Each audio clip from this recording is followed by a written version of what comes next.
name is Michaela Jarrett, and I'm here with Andrew Ferguson. Why don't you start by telling us a little about yourself, like your name, your age, and where you grew up at? I'm Andrew Ferguson. I'm a native Taylorsvillian.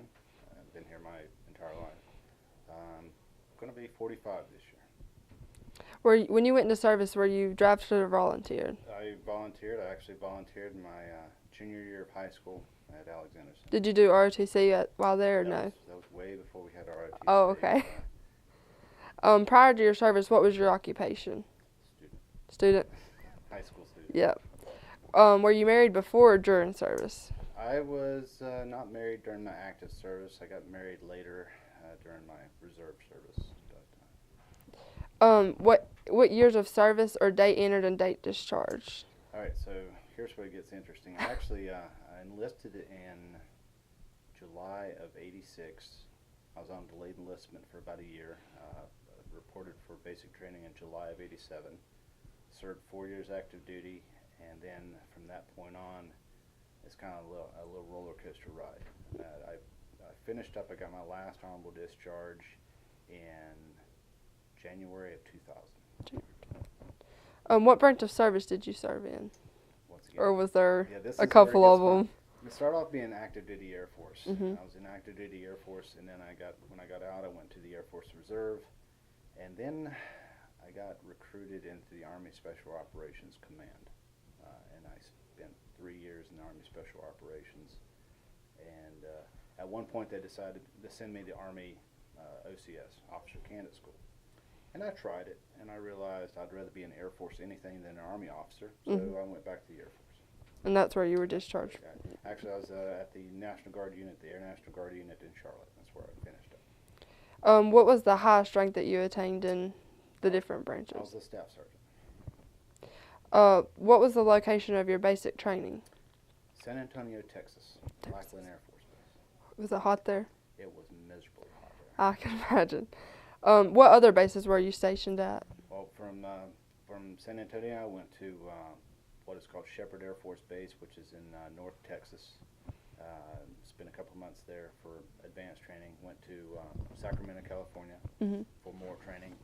And my first duty assignment was Anderson Air Force Base in Guam. And from Guam, I was sent all over the Pacific Rim, Alaska, Korea, Japan.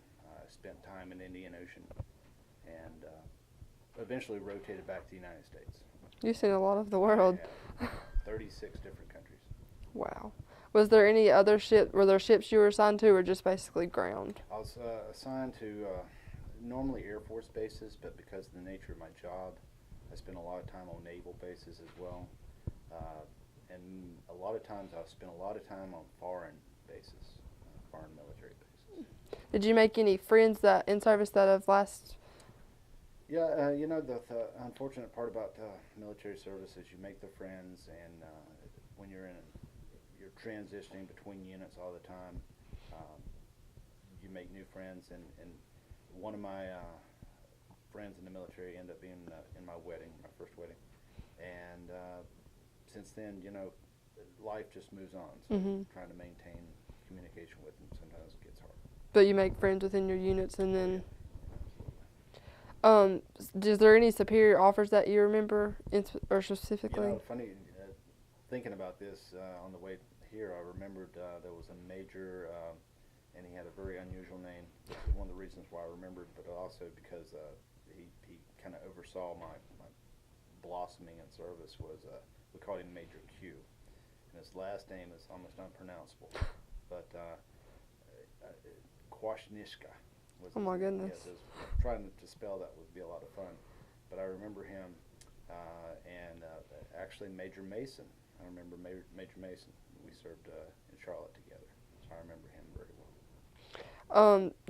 well. You already said that you served stateside in America and also overseas? Yeah, but surprisingly, I had a very unusual service. I spent almost the entirety of my active duty service overseas. When my tour was up in Guam, I extended the tour, and then they deactivated the unit. So I was forced to relocate back to the United States and finish up my service. And I was in the United States for about 2 months, and that's when Saddam Hussein invaded Kuwait. and I was immediately one of the first people to be sent.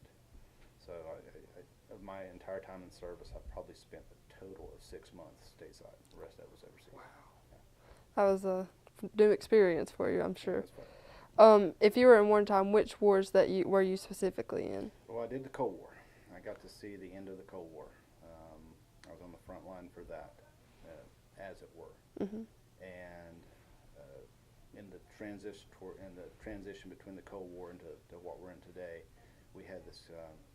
We had the first Gulf War, Desert Storm, Desert Shield, and Desert Storm. So I was there for the entirety of that.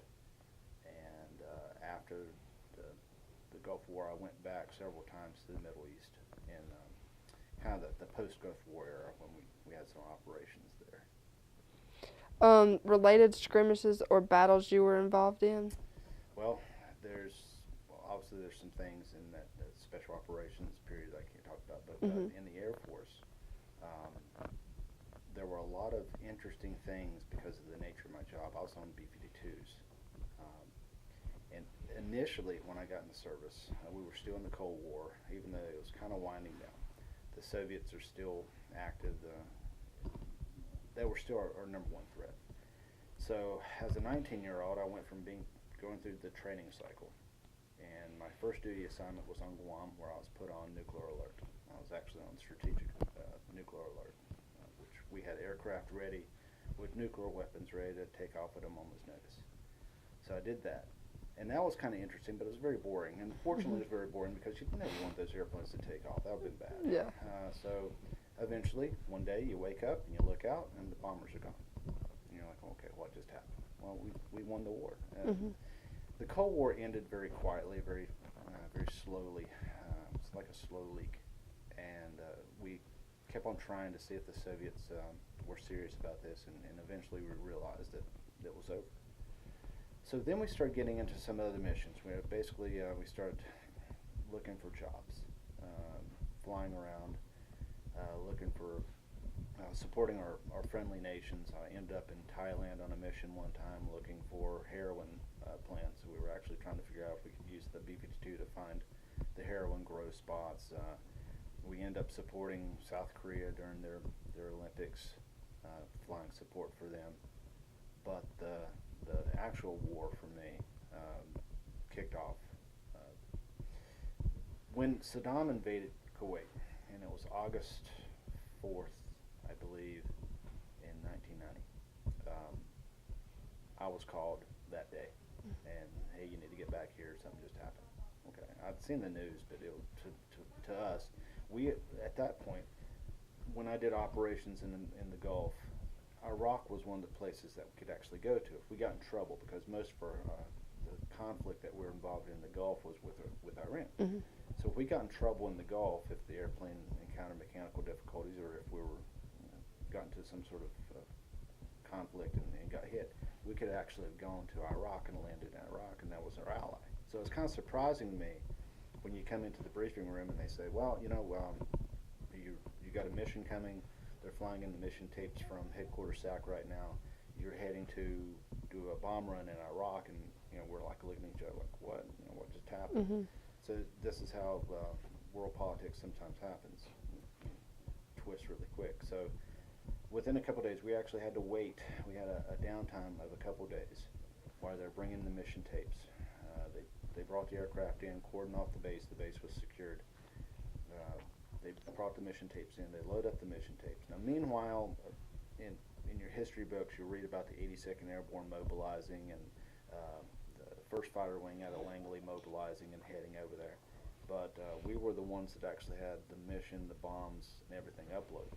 So we were heading to the border between Iraq and Saudi Arabia, because we were under the assumption that Saddam was not going to stop in Kuwait. He was going to keep on invading the northern oil fields of Saudi Arabia. So we were fully prepared to fly there and drop some bombs. Turns out it didn't happen. There was a very interesting things that happened along the way. I was in the air for 23 hours straight. We took 5 in-flight refuelings. We were flying there, and then we had to loiter around and wait. A lot of confusion. The Saudis didn't even know that we were coming. It was so secret that we were in the air.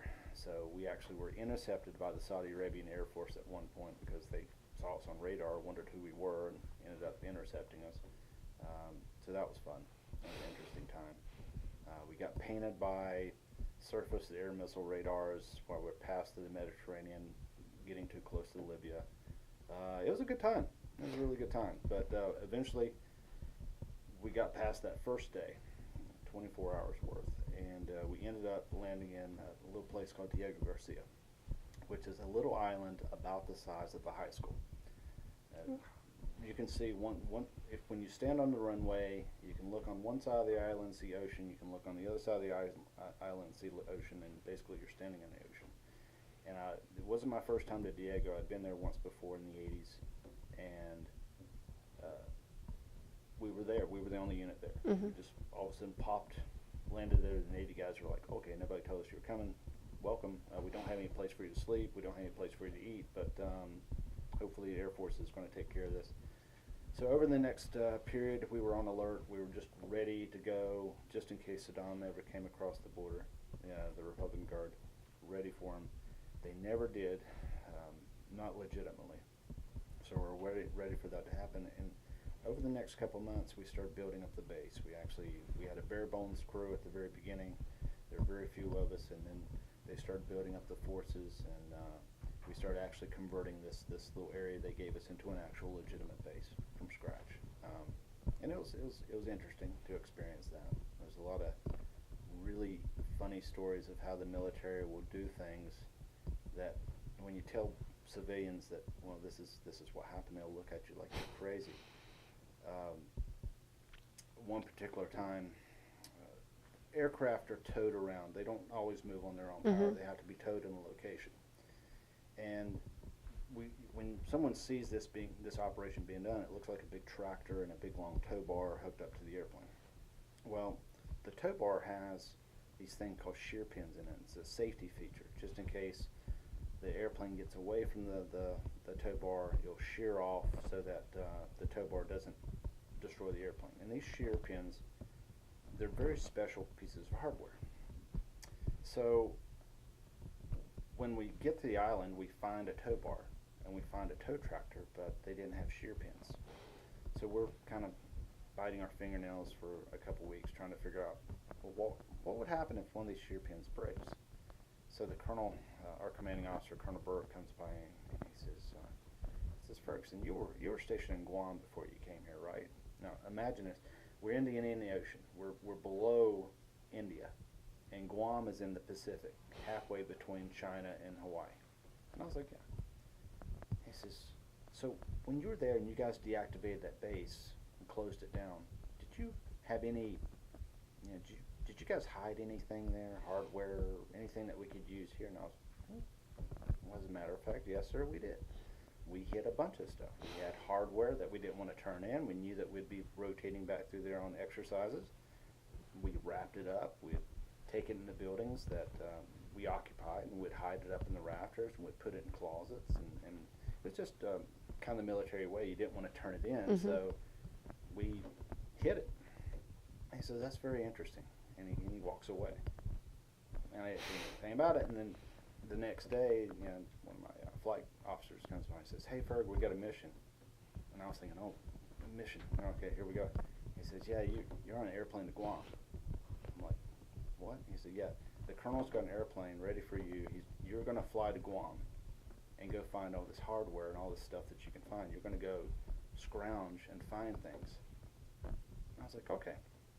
So I get on the airplane, I fly to Guam. I'm doing the math in my head because it's like a 12-hour flight, and I'm thinking, okay, this little mission of sending me from Diego to Guam is probably costing about $1 million. You got flight time, you got fuel. This is very interesting. I better find something when I get there because worthwhile. Worthwhile. Otherwise, I'm going to have a lot of explanation to do. So we land there. We're on a tanker. We land there. The crew gets their quarters, and I proceed to go around the base, trying to find all the things that we had hidden. And we had hidden these things, probably about 6 months prior. So I was just hoping that nothing had changed. Well, sure enough, a lot of units, as soon as we had pulled out, moved in our location. So they had taken over our former offices and everything. So imagine this: we're at war, and all of a sudden a guy pops in and says, "Hey, I used to be stationed here.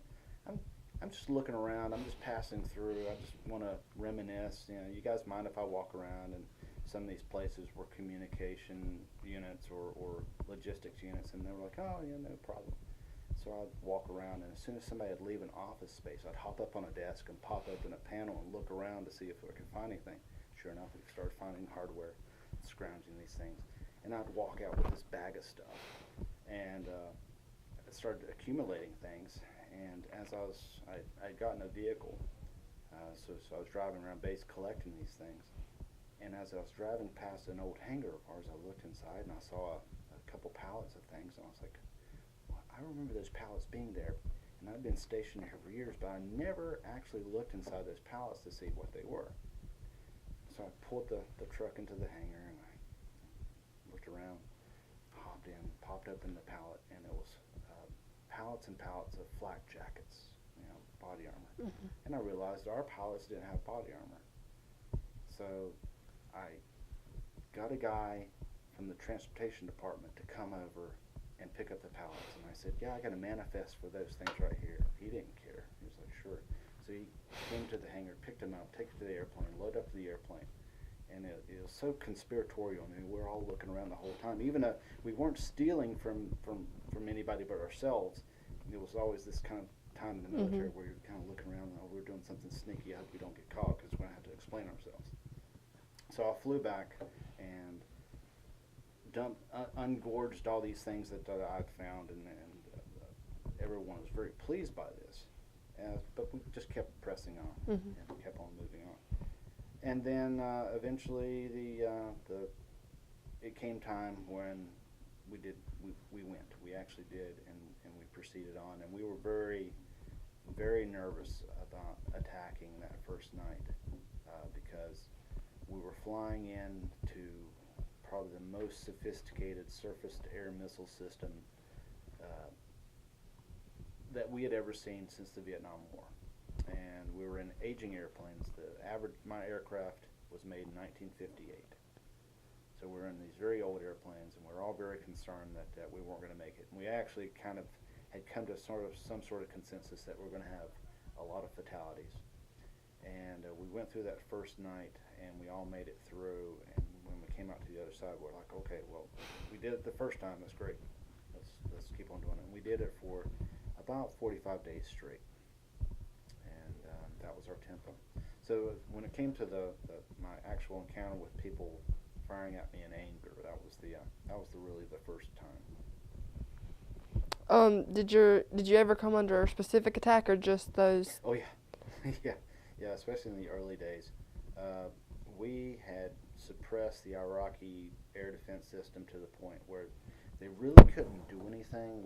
Our tactics were way better than their air defense system was based upon our tactics from the 1960s and 1970s, and we were in the 1990s, and we had created all new systems, all new tactics, and it became very dangerous to be in the Iraqi air defense artillery, which is the guys who fired the missiles. It was a very dangerous occupation for them because any time that they turned on one of their radar sets, one of our what we called wild weasels or harms would fire a missile at it and blow it up. So these guys were afraid to work their equipment. Even the guys on the guns, the anti-aircraft guns, and you may have seen video in this in History Channel, where you see these streams of tracers going up. What these guys are trying to do is they're trying to get rid of their ammunition as quick as they could so they could leave their position. So they just threw up ammunition up into the air. So we'd actually fly underneath that.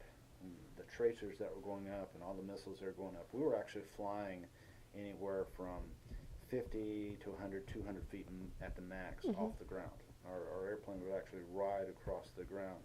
And when you're looking at an airplane the size of the B-52, that's a pretty big piece of metal floating about 400 knots off the ground like that.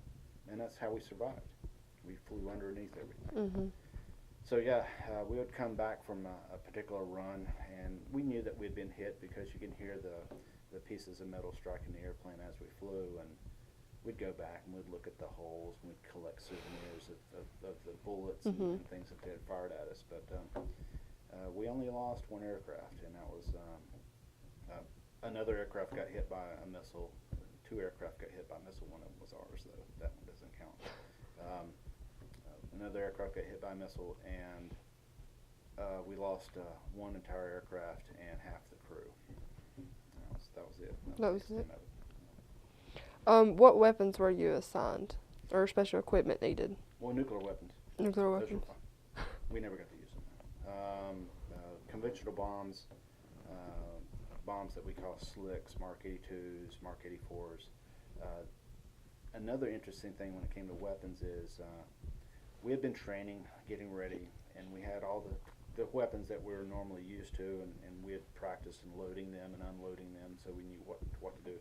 And then, interesting enough, the day before the countdown ended for Saddam to evacuate from Kuwait, and we knew that was going to be our go time. I think that was January 16th. The day before, January 15th, an airplane shows up. It's a Royal Air Force airplane, which was the first Royal Air Force airplane that we had seen up to this point. And these guys got off and they started unloading these cartons of things, and we're like, oh, I wonder what's up with this. And it was a special bomb that the British had given us that we had never seen before. Mhm. And literally, we were taking the manuals out, looking at the manuals, trying to even figure out how to open the box up to get the bomb out. And these are special bombs, and what they were runway penetrators. So one of our first missions that night, on the first night, was to basically bomb the runways, all the fighter runways of the Iraqi Air Force. And these bombs were designed to penetrate, but not blow up. And they would blow out these mines out the back. And the mines would scatter themselves all over, but they had little fine wires that trailed out from them. And what they were designed to do, whenever you bomb a runway, you have crews that come out, engineering crews that try to patch the runway as quick as possible. So we had bombs that went off immediately, and then we had these bombs that just kind of penetrated and didn't do anything. And the assumption by the Iraqis were these were dead bombs, duds. So they'd send their crews out to patch up the runway, and these bombs were designed to blow up the crews. So that's how we basically scared. We cowed the Iraqi Air Force, the Iraqi Army. That was the whole thing. It's just intimidation, and that's how we won that war. It was simply about intimidation. We lost, I think, grand total of 168 guys during that conflict. We had 500,000 coalition people there, and we only lost 168 guys, and that's an amazing achievement in the history of modern warfare. Very small amount. What poor conditions or hardships did you face in service? You take things as they come. So, being an Air Force guy, our poor conditions is not being able to make it to the hotel in time for happy hour. But when I transitioned from the Air Force into the Army Special Operations, that's when hardship kind of sinks in. Here you're an Air Force guy and you're used to being taken care of, and then you go into the Army, especially the Special Operations Army, and not only are you not being taken care of, but you want to make sure that you're not being taken care of, because that's kind of the attitude that you have in Special Operations. You can take care of yourself. You can live off leaves and sticks and berries, and so that was a big kind of shock there to go from those two extremes. But I enjoyed it. It was okay. Any hairy situations or close calls that you encountered? Yes.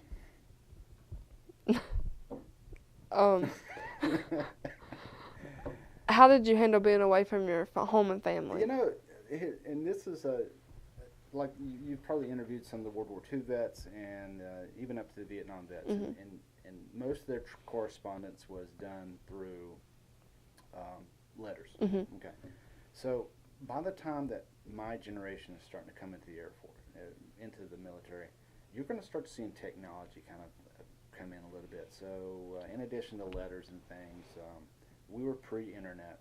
We had internet, but everybody else didn't have internet. And our internet was really, really boring. You couldn't do anything on it. But to communicate back home, we would actually use payphones and some of the places that you'd go, you'd call back and, hey, what's going on? Use telephone. Every once in a while, you'd use the military. You had a radio relay station that you'd use called Mars, and you'd use Mars. And then eventually we'd get into the air. This was in the era, by the way, really interesting, when you would have a lot of television involved in what you're doing. Before the military released information, and now you had things like CNN and 24-hour news services and everything, so you'd actually go out and do something and then come back and watch CNN. Oh yeah, we just did that. So it was kind of that. So your folks back home would be able to kind of almost participate, almost not quite today. I had a buddy of mine who was in Afghanistan a couple of years ago, 2 years ago, and was in a firefight and actually was videotaping it with his iPhone and sending it, streaming it to me and say, hey, look what I'm doing. We didn't have that. Yeah. But we were certainly transitioning away from just waiting on that 3 week to 3 month delay on the letter. They still had an idea of what was going on. Yeah. Did faith play a part in helping you cope with your time in service? Faith? There's no atheists in foxholes, so, and especially being on an aircraft. An aircraft is a very dangerous occupation to be on an aircraft. You're basically flying on a big fuel tank, so you always had to believe in something. What did you do for fun or during your leave? Most of the time when I did on leave, because I had such a great job, they'd send me to all these really exotic places, so I really didn't have a need to go to any place exotic. I knew I was going to be sent somewhere kind of fun. So I'd always come home on leave. And then I'd always try to time it out where I would come home for the holidays or something like that. So that was my thing. That was my leave experience, was coming home and seeing everybody again and then going back out. And that was kind of the thing I did. Your job was exotic My job was exotic enough between what I did in the Air Force and between what I did in the Army. I got sent to enough interesting places.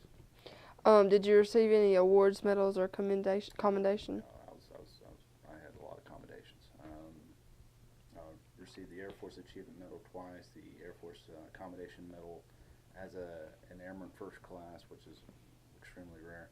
I was at one point considered the Strategic Air Command's crew chief, one of the crew chiefs of the year. So yeah, decorations came, but you didn't work for the decorations. Yeah. That was one of the interesting things, and I noticed this in the special operations too. These guys that actually go out and do things all the time, and not knocking the rest of the military, but 90% of the military is there to support that 10% that goes out to what we call the pointy end. And the pointy end guys always go out and get to do all the cool stuff. Not to say that the 90% doesn't, but you got that 10% that's out there, and they're doing all these things. And of course, the decorations always come. Oh, you did this, you did that. That was great. But what you find is these guys really don't care about the decorations because they get enough enjoyment out of the job. So, but yeah, I came back with Iraq, and that funny thing, it actually caused an awkward moment one time. I was in the Army, and the Air Force decorations could transfer to the Army. So I had both my Air Force decorations and my Army decorations. And I went to something called a dining in, which is a very formal occasion. And my commander at this dining in had been in the Army since Vietnam. And he was a lieutenant colonel. And he had been in for a very long time. So we're all dressed up very formally. And I walk in, and I'd actually lost rank when I went from the Air Force into the Army. I had to regain my status sergeant. So I went in as a lowly corporal, and I had a rack that was something like 13 rows or 13 decorations high, and he stopped and looked at me, and he was doing the old eye flicker on my uniform, and he was like looking down at his, and we were approximately the same, and you could just tell this kind of anger that was sort of building up in him, like, how dare you? And I was like, I could have took some off. I didn't realize I was going to offend you by having all this stuff. So, but it's just something you didn't think about. Yeah, it was your job. Yeah, it was salvageable. That's what we call it. Do you have photos, uniforms, or mementos you kept from your time in service? I actually, unfortunately, here's the thing, and this has always kind of vexed me. I went to all these great places, did all these really exciting things, but so many times you're warned about operational security. So you're warned, and there's a finger wagging the whole time. Don't take photos. Don't do this. Don't do that. So you never really got into the habit of carrying cameras. And this is way before cell phones and way before having cameras on you. So we'd actually have the old disposable cameras. You could sneak those around in case somebody took one. Oh, you're not supposed to have that, and you wouldn't be out of camera. So I had a bunch of photos, but it's almost like there's a rash of photos of one particular day. So when you look back and you're looking at the photos, you're like, okay, well, this is one single day in my life, and this is what I did.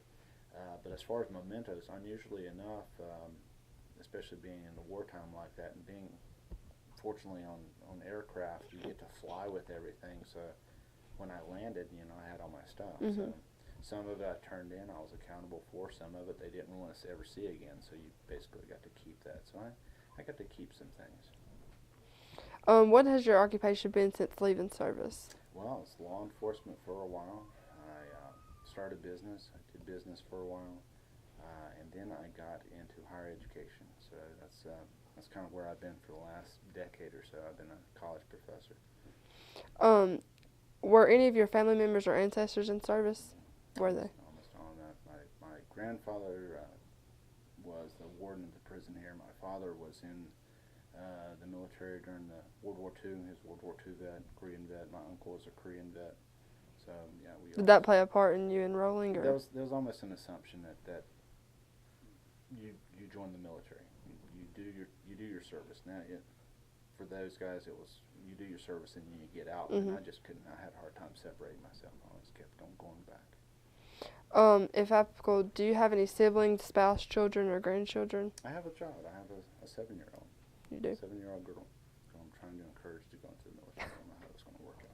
Mom's a little against that. Right? It might change when she gets older. Are you active in any veteran organizations? Not yet. Not yet. Going to do that. Now the VFW is a great thing. What would you say to youth today who are interested in going into the armed forces? Well, it's different now. I think we have an all-volunteer force, and when military recruiters come to you, of course they're going to try to convince you, okay, come into the military because we're going to be able to pay your college, or we're going to give you the GI Bill. And one of the biggest drivers for me was never the GI Bill, never going to exotic locations. You never really knew what you're going to get. It was the fact that everyone should do service. And the military service is something that kills the somebody with violence and whatnot. But everybody should do service. So that'd be my service. Well, thank you. It's been a pleasure.